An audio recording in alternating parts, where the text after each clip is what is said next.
आज हम संविधान की गौरवशाली यात्रा पे बात करने के लिए चर्चा कर रहे हैं। कल से ये चर्चा चल रही है सर। मैंने बहुत सारे दोनों पक्ष के और जितने भी हमारे मेंबर हैं सुना सर, उनको बड़े बड़े नेता हैं सर।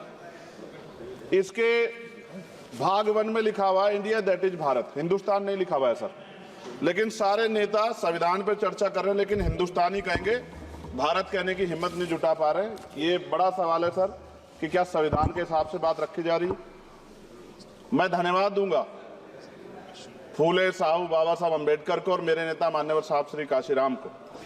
25 नवंबर 1949 को संविधान को सौंपते हुए डॉक्टर बाबा साहब अम्बेडकर ने कहा था कि 26 जनवरी 1950 को हम विरोधाभास भरे जीवन में प्रवेश करने जा रहे हैं।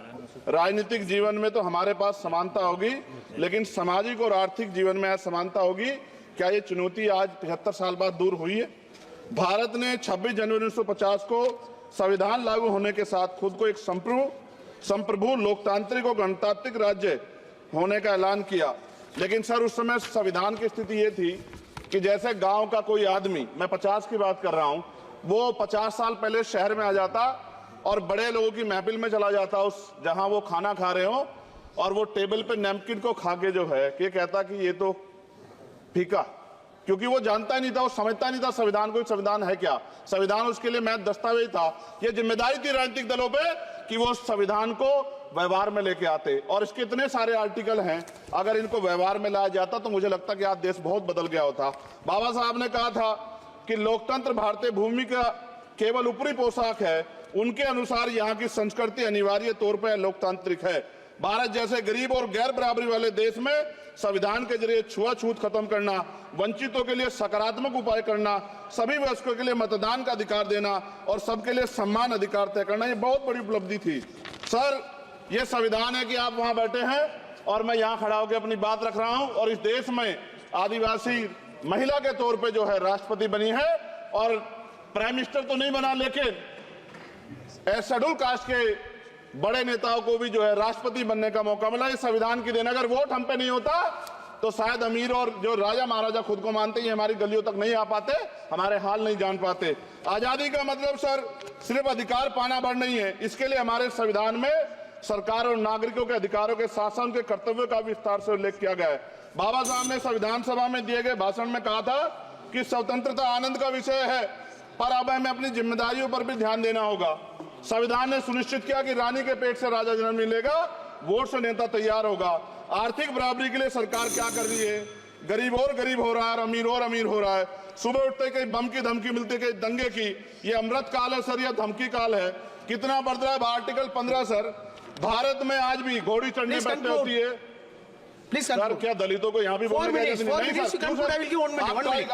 सर? अगर सबको 4 मिनट दे दो, ये भेदभाव नहीं चलेगा दलितों के साथ। Time is 4 minute, don't waste भाई सर आप चेक करो, अगर सबको 4 मिनट दिए तो आप मना करो, मैं बंद कर देता हूँ उसको। क्या दलितों को सबसे आखिरी में नंबर मिलेगा और बोलने का मौका मिलेगा? क्या मजाक कर रहे हैं सर आप? नो ये all independent people are having only 4 minutes. You take sir independent में अपनी पार्टी का मेंबर हूँ सर, और जीत के आया हूँ सर, किसी की दया में नहीं आया।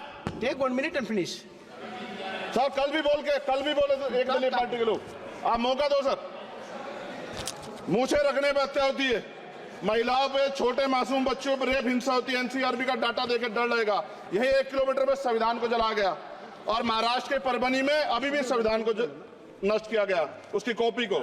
आर्टिकल 25-26 में संविधान में सभी को धार्मिक आजादी। कहाँ है दलितों की, मुसलमानों की, जैनों की, बौद्धों की, ईसाइयों की? छत्तीसगढ़ में सतनामी समाज को संविधान की अपनी धार्मिक आजादी के आधार पर जो है उनको अपमानित करके जेल में बंद कर दिया। संभल, अजमेर, अयोध्या सब इसका उदाहरण है। ये सरकार आलोचना डरती है। कितने लोग जेल में बंद है? मिरान हैदर, खालिद सैफी, उमर खालिद खान, सिफा खान, गुलफ्शा फातिमा और आजम खान साहब राजनीतिक विरोध में बंद है।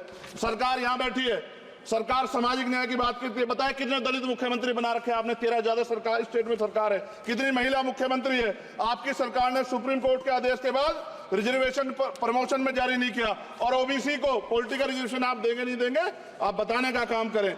मैं 75 साल की गौरव यात्रा में हम एक सभ्य समाज नहीं बना पाए, इसलिए जाति आधार पर SC ST OBC के बच्चों को प्राइमरी स्कूल से लेकर उच्च संस्थानों में भेदभाव किया जाता है। सरकार निरंकुश हो गई, कोई बुलडोजर से कार्रवाई करता है। कल मंत्री जी ने कहा हमने राष्ट्रीय पिछड़ा वर्ग आयोग बनाया, 69 शिक्षक भर्ती में उसकी सिफारिशों को नहीं माना। EWS के जरिए आपने संविधान पे आरक्षण के प्रावधान पे हमला किया। 1 मिनट में खत्म कर रहा हूं सर। संविधान सर न्यायपालिका में आर्टिकल 124 ये कहता है सर, ये अधिकार जो है Sanjay sir, please conclude. Sir 1 minute में Please conclude. संविधान में न्यायाधीशों की नियुक्ति का अधिकार राष्ट्रपति के द्वारा होना चाहिए, अभी तक नहीं हो रही है। All India judicial service commission कब बनेगा? क्या चंद परिवार ही सर जज बन सकते हैं? और आज हम सर, मैं सरकार से सवाल पूछना चाहता हूं सर, सेवाओं में SC ST OBC वर्ग का कितना प्रतिनिधित्व है? भारत सरकार के मंत्रालयों के अधीन PSU में बैंकों, बीमा कंपनियों में और स्वच्छता संस्थानों में आउटसोर्स तथा कॉन्ट्रैक्ट पर वर्तमान कार्यरत कर्मचारी कुल कितनी संख्या है? आउटसोर्स और कॉन्ट्रैक्ट में कार्यबल SC ST OBC कितना प्रतिशत है? निजी क्षेत्रों में कार्यरत कर्मचारी उनके SC ST OBC की वर्ग लाभ सर खत्म कर। लास्ट पॉइंट सर, मैं फिर स्पष्ट तौर पर कह रहा हूं सर, यहां बैठे SC और OBC के मेंबर से कह रहा हूं सर, उनको सामाजिक जिम्मेदारी का ध्यान भी रखना चाहिए। पार्टी के प्रति वफादारी के साथ साथ अपने वर्गों के प्रति ईमानदारी भी रखनी चाहिए। ईमानदारी नहीं होगी तो इन वर्गों का भला नहीं हो सकता, और हमें बहुत सरकारों से उम्मीद नहीं है। बहुत बहुत धन्यवाद सर। Thank you.